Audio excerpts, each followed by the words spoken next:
Hi everyone. In this video, I'll answer a question many iPhone users are asking. Can Siri change your passwords? The short answer is no. Siri cannot directly change your Apple ID, email, or website passwords on its own. This is because Apple protects your accounts with security features like Face ID, Touch ID, and your device passcode. What Siri can do is help you open the Passwords section in Settings, find your saved passwords, and assist with password-related tasks. If you want to change a password, you'll still need to verify your identity and complete the process yourself. So, if someone tells you Siri can change your passwords automatically, that's not true. Siri is designed to help you manage passwords, but it cannot make security changes without your permission.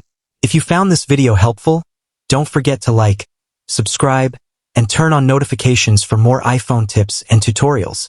Thanks for watching, and I'll see you in the next video.